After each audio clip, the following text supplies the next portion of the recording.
Hello बच्चों, कैसे हो आप सभी। आई थिंक आप सभी बढ़िया होंगे और बढ़िया से स्टडी आगे कंटिन्यू कर रहे होंगे। बच्चों, इस लेक्चर में हम क्लास 10th का 6th चैप्टर है, उसमें है वो नियंत्रण है, समन्वय है। इसके अंदर है वो मानव मस्तिष्क है, मेरुदंड है, इसके अलावा अंतःस्रावी ग्रंथियों द्वारा स्रावित विभिन्न प्रकार के हार्मोन है। इन सब के बारे में वो विस्तार से अध्ययन करेंगे। इससे पहले के एक वीडियो में वो हमने तंत्रिका तंत्र है उसके बारे में विस्तार से अध्ययन है वो कर लिया है। अब इसमें पढ़ते हैं सबसे पहले मानव मस्तिष्क के बारे में, ह्यूमन ब्रेन के बारे में। ह्यूमन ब्रेन और मेरु रज्जु है, ये दोनों ही है वो केंद्रीय तंत्रिका तंत्र का एक भाग है।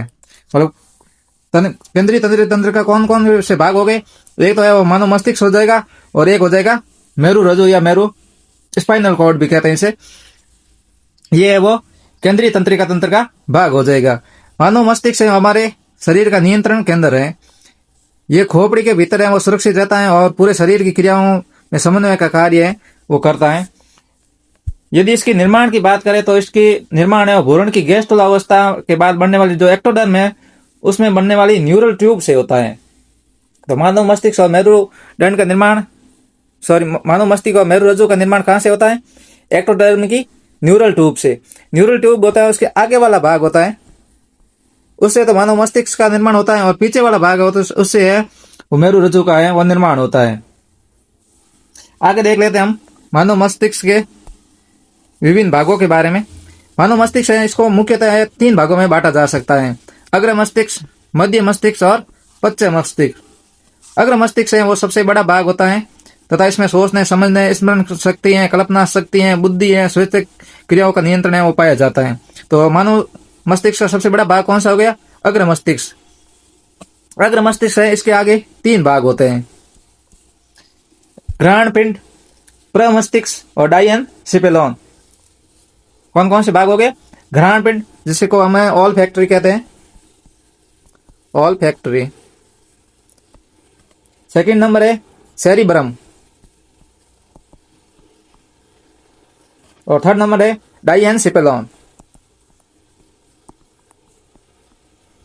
तो ये 3 भाग हो गए अग्र मस्तिष्क से। और अग्र मस्तिष्क का काम क्या हो गया?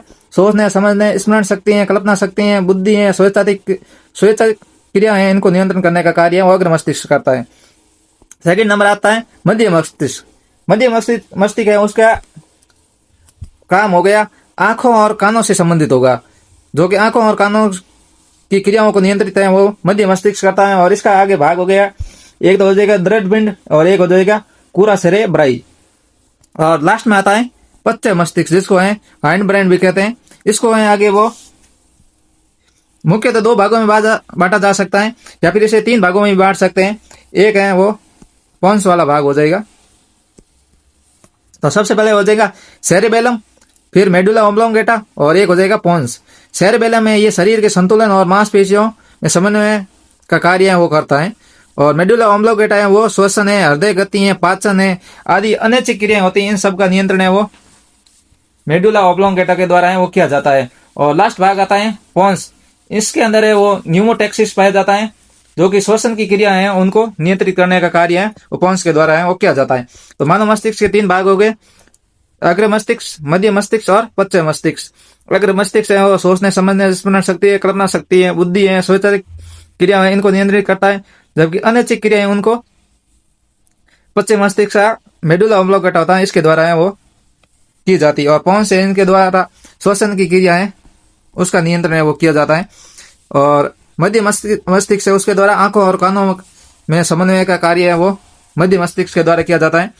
अब बात करें मानव मस्तिष्क है वो 3 प्रकार की बाह्य आवरण होता है उनके द्वारा है वो घिरा रहता है। तो सबसे पहले उनमें 3 बाह्य आवरणों की बात करें तो सबसे बाहर वाला आवरण होता है उसको कहते हैं डूरा मैटर। उसके बाद में सेकंड नंबर आवरण होता है उसे कहते हैं एरेक्नोइड। और थर्ड नंबर आता है उसको कहते हैं पायामेटर। याद रखने के लिए आप याद रख सकते हो DAP, D for dura mater, A for arachnoid और P फॉर पायामेटर। ये 3 है वो बाह्य आवरण पाए जाते हैं। इन आवरणों के बीच में वो खाली स्थान पाया जाता है, इसके अंदर द्रव्य पदार्थ भरा रहता है जो कि मस्तिष्क की सुरक्षा करने का कार्य है वो करता है। तो मानव मस्तिष्क के बाहर की ओर 3 आवरण पाए जाते हैं, उनका क्या क्या नाम हो गया? डूरा मैटर, एरेक्नोइड और पाया मैटर।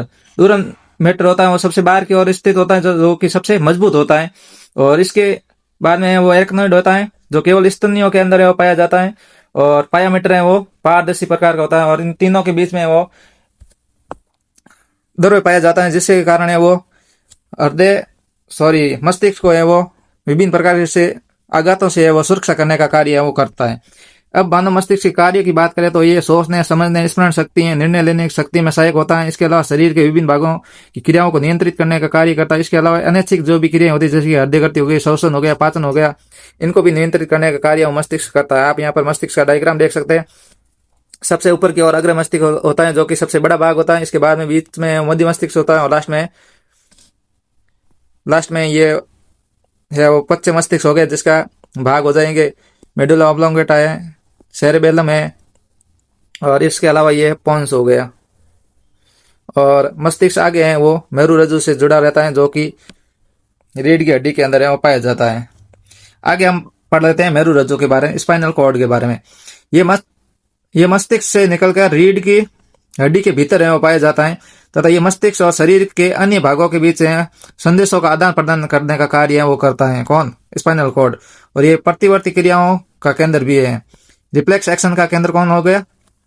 Spinal cord. इसके अलावा ये रीढ़ की हड्डी के भीतर पाया जाता है, और मानव मस्तिष्क और शरीर के अन्य भागों के बीच आदान प्रदान मतलब संदेशों का आदान प्रदान करने का कार्य वो स्पाइनल कॉर्ड करता है। तो इसके मुख्य कार्य को एक बार वापस देख लेते हैं कि ये संचरण का कार्य करता है, इसके अलावा प्रतिवर्ती क्रिया का केंद्र है, इसके अलावा ये समन्वय का काम है वो करता है। तो संचरण का काम क्या करेगा कि शरीर के विभिन्न भागों जैसे कि मस्तिष्क तक है और संवेदी अवयवों का भेजना था, तो मस्तिष्क से आदेश को है शरीर के अंदर भेजने का काम है वो मेरु रज्जु के द्वारा किया जाता है। इसके अलावा प्रतिवर्ती क्रिया का केंद्र, ये कुछ क्रियाओं के मस्तिष्क से संदेश भेजे बिना ही मेरु रज्जु में पूरी हो जाती है, जैसे कि घुटने पर हथौड़ी मारने पर पैर का झटका आना, ये है वो मेरु रज्जु के द्वारा ही विश्लेषण कर लिया जाता है। इसके अलावा समन्वय का कार्य है वो शरीर के अंगों के बीच समन्वय का कार्य है वो भी करता है।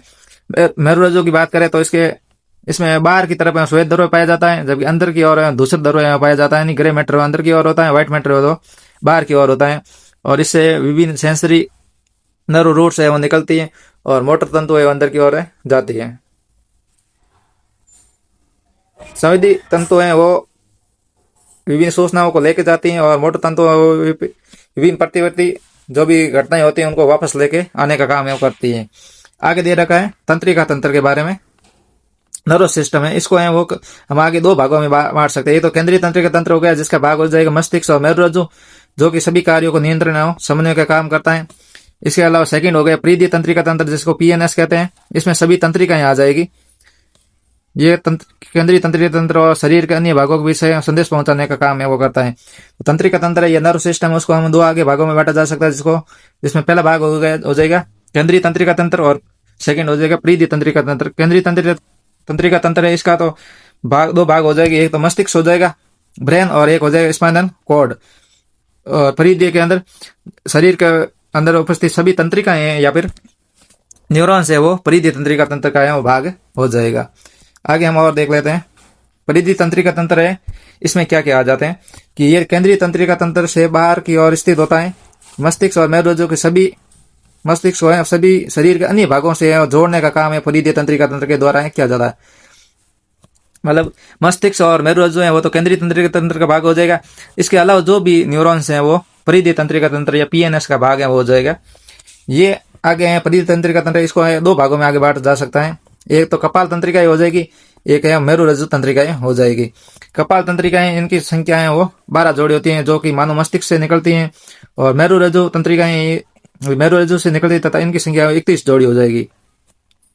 तो कपाल तंत्रिका या क्रेनियल नर्व की कुल टोटल संख्या है वो 12 जोड़ी हो जाएगी, जबकि स्पाइनल नर्व है इसकी संख्या कुल 31 जोड़ी है हो जाएगी। अब देख लेते हैं परिधीय तंत्रिका तंत्र का काम क्या है हमारे शरीर के अंदर। तो शरीर के अंगों से जानकारी प्राप्त करके उसे केंद्रीय तंत्रिका तंत्र तक पहुंचाना। इसके अलावा केंद्रीय तंत्रिका तंत्र के आदेशों को शरीर के अंगों तक पहुंचाना। संवेचिक क्रियाएं इनको नियंत्रित करना, और अन्य क्रियाएं इनको कार्यों में सहयोग करना है, वो इनका परिधि तंत्रिका तंत्र है, इनका काम हो जाएगा। तो कौन कौन से काम हो गए कि शरीर के अंगों से जानकारी को प्राप्त करके केंद्रीय तंत्रिका तंत्र तक पहुंचाना, और केंद्रीय तंत्रिका तंत्र के आदेशों को शरीर के अन्य भागों के अंदर पहुंचाना, और स्वैच्छिक और अनैच्छिक क्रियाएं उनके कार्यों में सहयोग प्रदान करना। आगे हम देख लेते हैं अंतःस्रावी ग्रंथियां यानी एंडोक्राइन सिस्टम। अंतःस्रावी ग्रंथियों का अध्ययन है वो जिस शाखा के अंदर किया जाता है उसे अंतःस्रावी विज्ञान या फिर एंडोक्राइनोलॉजी है वो कहते हैं, और इसके जनक है एंडोक्राइनोलॉजी के वो है थॉमस एडिसन। अंतःस्रावी ग्रंथियां होती हैं वो विभिन्न प्रकार के हार्मोनों का स्त्राव करती हैं, वो सीधे वो रक्त के अंदर मुक्त कर देती हैं, मतलब इनके अंदर नलिकाओं का अभाव पाया जाता है, नलिका विहीन ग्रंथियां भी इसको हमें वो कह देते हैं। इसके अलावा है वो इनको एंडोक्राइनोलॉजी या फिर अंतःस्रावी ग्रंथियां कहते हैं। इनका जनक है वो थॉमस एडिसन हो गया, थॉमस एडिसन एंडोक्राइनोलॉजी है इसके जनक है। इसमें देखते हैं ये रासायनिक समन्वय का कार्य है वो करती हैं। इसमें अंतःस्रावी ग्रंथियां होती हैं जो हार्मोन नामक रासायनिक द्रव्य बनाकर सीधे वो रक्त में छोड़ देती हैं, और हार्मोन रक्त के माध्यम से शरीर के लक्षित अंग तक पहुंचकर उन कार्यों को वो नियंत्रित करने का कार्य करते हैं। ये तंत्र धीमी गति से वो कार्य करता है, परंतु प्रभाव है वो दीर्घ काल तक बना रहता है। तो अंतःस्रावी तंत्र के बारे में पूछ ले तो आप क्या बताएंगे? ये एक रासायनिक समन्वय का कार्य है वो करते हैं। इसके द्वारा विभिन्न प्रकार के हार्मोनों का स्त्राव वो किया जाता है, जो कि सीधे वो रक्त में छोड़ दिया जाता है, और रक्त के माध्यम से वो लक्षित अंग तक पहुंच जाता है, और वहां पर है वो उस कार्य को नियंत्रित करने का काम करता है। और ये धीमी गति से होता है, परंतु इसका प्रभाव है वो दीर्घ काल तक है वो पाया जाता है। अब आप देख लेते हैं विभिन्न प्रकार के अंतःस्रावी ग्रंथि होते हैं वो हमारे शरीर के अंदर कहाँ कहाँ स्थित होते हैं, उनको देख लीजिए। ये सबसे पहले देखते हैं पीनियल ग्रंथि, जो कि सबसे ऊपर की मानव मस्तिष्क के अंदर वो पाई जाती है। इसके बाद पिट्यूटरी ग्रंथि, जिसको पीयूष ग्रंथि भी कहते हैं, जो कि मानव मस्तिष्क के आधार पर होती है, मतलब पीनियल ग्रंथि उसके थोड़ी नीचे की साइड में होती है, और उसके नीचे की साइड में हाइपोथैलेमस पाई जाती है। थर्ड नंबर यहाँ पर दे रखता है थायराइड ग्रंथि, जो कि गर्दन के सामने की और मतलब यहाँ पर गले के अंदर है वो पाई जाती है, कंठ के नीचे की साइड में। फोर्थ है थाइमस ग्लैंड, जो कि वक्ष गुहा में पाई जाती है। फिर है अधिवक्र ग्रंथि है जो किडनी के ऊपर है पाई जाती है, और अग्नाशय ग्रंथि है जो पेट के अंदर पाई जाती है, आमाशय के नीचे की साइड, और जनन ग्रंथि जिसमें अंडाशय और वसन आ जाएगा। अब देखते हैं विभिन्न प्रकार की अंतःस्रावी ग्रंथियां हैं उनके द्वारा कौन कौन से हार्मोनों का स्त्राव है वो किया जाता है और उनका कार्य क्या है। सबसे पहले देखते हैं हम पीनियल ग्रंथि, जो कि मानव मस्तिष्क के अंदर है वो पाई जाती है। इसके द्वारा मेलेटोनिन हार्मोन का स्त्राव किया जाता है, जिसका काम है नींद से जगाने की क्रिया और जैविक घड़ी है उसको नियंत्रित करने का काम है वो पीनियल ग्रंथि के द्वारा स्त्रावित मेलेटोनिन हार्मोन है इनके द्वारा किया जाता है। मतलब नींद से जगाने या फिर बायोलॉजिकल क्लॉक है उसका नियंत्रण है वो मेलेटोनिन हार्मोन के द्वारा किया जाता है, और मेलेटोनिन हार्मोन का स्त्राव है वो पीनियल ग्लैंड के द्वारा किया जाता है। सेकंड नंबर है पिट्यूटरी ग्रंथि, जिसे पीयूष ग्रंथि या फिर मास्टर ग्रंथि भी कहते हैं। मास्टर ग्रंथि क्यों कहते हैं? क्योंकि इसके द्वारा विभिन्न ग्रंथियों पर है वो नियंत्रण किया जाता है। इसके द्वारा विभिन्न प्रकार के हार्मोनों का स्त्राव किया जाता है, जैसे कि जीएच हो गए, टीएसएस हो गया, एफएसएस हो गया, एलएच हो गया। ये सभी हार्मोनों का स्त्राव है वो पीयूष ग्रंथि के द्वारा किया जाता है। इसका काम क्या हो जाएगा कि अन्य ग्रंथियों पर नियंत्रण करना, इसके अलावा वृद्धि है, प्रजनन है, इन सभी को नियंत्रित करने का कार्य है वो भी पीयूष ग्रंथि के द्वारा किया जाता है। थर्ड नंबर पर आती है थायराइड ग्रंथि। थायराइड ग्रंथि इनके द्वारा थायरोक्सिन हार्मोन का स्त्राव है वो किया जाता है, जो कि शरीर की वृद्धि और उपापचय यानी मेटाबॉलिज्म क्रिया होती है उनको नियंत्रित करता है। इसके अलावा ऊर्जा उत्पादन को भी नियंत्रण करने का काम है थायरोक्सिन हार्मोन के द्वारा वो किया जाता है, और इसका स्त्राव है वो थायराइड ग्रंथि के द्वारा किया जाता है। फोर्थ नंबर है थाइमस ग्लैंड। इसके द्वारा थाइमोसिन हार्मोन का वो स्त्राव किया जाता है, जो कि प्रतिरक्षा तंत्र है उसको विकसित करने का काम है वो थाइमोसिन हार्मोन के द्वारा किया जाता है, जिसका स्त्राव है वो थाइमस ग्लैंड के द्वारा किया जाता है। आगे अधिवक्र ग्रंथि, जो कि किडनी के ऊपर पाई जाती है, जिसके द्वारा एड्रेनलिन और नॉर एड्रेनलिन, इसके अलावा कोर्टिसोल है हार्मोन का स्त्राव है वो किया जाता है। इसका काम है वो तनाव की स्थिति में शरीर को तैयार करना, और रक्तचाप है या उपापचय क्रिया है इनको नियंत्रित करने का काम है वो अधिवक्र ग्रंथि के द्वारा वो किया जाता है। तो अधिवक्र ग्रंथि के काम क्या कहोगे कि एक तो स्ट्रेस में संतुलन बनाना, इसके अलावा रक्तचाप है और मेटाबॉलिज्म क्रिया है उनको नियंत्रित करने का काम है वो अधिवक्र ग्लैंड के द्वारा किया जाता है। 6 नंबर पर है अग्नाशय ग्रंथि, जिसको पैंक्रियाज ग्लैंड भी कहते हैं। इसके द्वारा इंसुलिन और ग्लूकोनिन और इसके अलावा है वो सीरोटोनिन है हार्मोनों का स्त्राव है वो किया जाता है। और इसका काम है वो शरीर के अंदर शर्करा के स्तर को नियंत्रित करने का काम है वो किया जाता है। मतलब शरीर के अंदर ग्लूकोज के स्तर को नियंत्रित करने का काम है वो अग्नाशय ग्रंथि के द्वारा स्त्रावित इंसुलिन और ग्लूकोनिन हार्मोन होता है, इनके द्वारा वो किया जाता है। और अग्नाशय ग्रंथि एक प्रकार मिश्रित ग्रंथि भी है, क्योंकि ये अंतःस्त्रावी और बाह्य स्त्रावी दोनों का काम है वो करती है। इसके आगे दे रखा है जनन ग्रंथियां, जिसके अंदर है अंडाशय और वृषण आ जाएगी। इसमें अंडाशय के द्वारा दो हार्मोनों का स्त्रावण किया जाता है, एस्ट्रोजन और प्रोजेस्टेरोन, जबकि वृषण है इसके द्वारा टेस्टोस्टेरोन हार्मोन का स्त्रावण किया जाता है। तो अंडाशय के द्वारा दो हार्मोन कौन कौन से हो गए, एस्ट्रोजन और प्रोजेस्टेरोन, जो कि महिलाओं के अंदर स्त्रावित किया जाता है, और वृषण है इसके द्वारा है पुरुषों के अंदर है वो टेस्टोस्टेरोन हार्मोन है इस तरह स्त्रावण किया जाता है। और इसका कार्य क्या हो जाएगा कि लैंगिक लक्षणों का विकास करना, इसके अलावा प्रजनन और जनन कोशिकाओं के निर्माण को नियंत्रित करने का काम है वो जनन ग्लैंड के द्वारा वो किया जाता है। यहाँ महत्वपूर्ण बिंदु दे रखा है नोट लगा के, तंत्रिका तंत्र विद्युत संकेतों को बहुत तेज गति से कार्य करता है, जबकि अंतःस्त्रावी तंत्र हार्मोन द्वारा धीमी गति से परंतु दीर्घकाल तक प्रभाव डालते हैं। दोनों मिलकर शरीर का नियंत्रण और समन्वय का काम है वो करते हैं। तो शरीर का नियंत्रण और समन्वय का काम है वो किनके द्वारा किया जाता है, अंतःस्त्रावी ग्रंथियां, और इसके अलावा जो केंद्रीय तंत्रिका तंत्र है उसके द्वारा है वो किया जाता है। और केंद्रीय तंत्रिका तंत्र है उसके माध्यम से संदेशों को स्पीडली भेजा जाता है तंत्रिकाओं के माध्यम से, जबकि अंतःस्त्रावी ग्रंथियां इनके द्वारा हार्मोनों के माध्यम से है वो थोड़ा धीमे गति से वो संदेशों को आगे भेजा जाता है, या फिर शरीर को है वो नियंत्रित किया जाता है। आगे एक बार और वापस दे रखा है एंडोक्राइन ग्लैंड के बारे में, कि ये नलिका वीन होती हैं, इनके अंदर जो हार्मोनों का स्त्रावण किया जाता है वो एक रासायनिक द्रव्य के समान होता है। हार्मोन सीधे रक्त में मिलकर शरीर के विभिन्न भागों तक पहुंचते हैं और उनके द्वारा विभिन्न कार्यों को नियंत्रित किया जाता है। तो सबसे पहले पीनियल ग्लैंड है, जो कि मानव मस्तिष्क के अंदर होती है, जिसके अंदर मेलाटोनिन हार्मोन का स्त्रावण है वो किया जाता है। सेकंड है वो पिट्यूटरी ग्लैंड होगी, जिसको मास्टर ग्रंथि भी कहते हैं, जो कि अन्य ग्रंथियों को नियंत्रित करने का काम है वो किया जाता है। इसके द्वारा है GH है, TSS है, इसके अलावा LH है, FSS है, इन सभी हार्मोनों का स्त्रावण है वो पिट्यूटरी ग्लैंड के द्वारा है वो किया जाता है। आगे थायराइड ग्रंथि, जिसके द्वारा थायरोसिन हार्मोन का स्त्रावण किया जाता है, और इसकी कमी से वो घेंगा रोग है वो हो जाता है। तो थायराइड ग्रंथि इसके द्वारा T3 या T4 हार्मोन का स्त्रावण है वो किया जाता है। और ये इसके अलावा है वृद्धि और उपापचय, ये मेटाबॉलिज्म एक्टिविटी है, इनको है वो नियंत्रित करने का काम है वो करती हैं। और इसके अलावा आगे पैराथायराइड ग्रंथि, जो कि थायराइड ग्रंथि के बीच में ही 4 बिंदु यानी डॉट नुमा संरचनाओं या संरचनाओं के रूप में वो पाया जाता है, जिसके अंदर कैल्सिटोनिन हार्मोन का स्त्रावण है वो किया जाता है, जो कि कैल्शियम और फॉस्फोरस है उसके स्तर को है वो नियंत्रित करने का काम है वो करती हैं। तो पैराथायराइड द्वारा थायरोक्सिन हार्मोन का वो स्त्रावण किया जाता है, जो कि रक्त में वो कैल्शियम और फॉस्फोरस के स्तर को है वो नियंत्रित करने का काम है वो करती हैं। आगे थाइमस ग्लैंड है, इसके द्वारा थाइमोसिन हार्मोन का स्त्रावण है वो किया जाता है, जो कि हृदय के ऊपर की साइड में वो पाया जाता है, और ये प्रतिरक्षा से संबंधित होता है। इसके द्वारा T सेल्स और प्रतिरक्षा इनका निर्माण है वो किया जाता है। इसके आगे 6 नंबर है एड्रिनल ग्लैंड या फिर अधिवक्र ग्रंथि, जो कि किडनी के ऊपर है वो पाई जाती है, जिसके द्वारा 3 से 4 प्रकार के हार्मोन है वो स्त्रावण किया जाता है।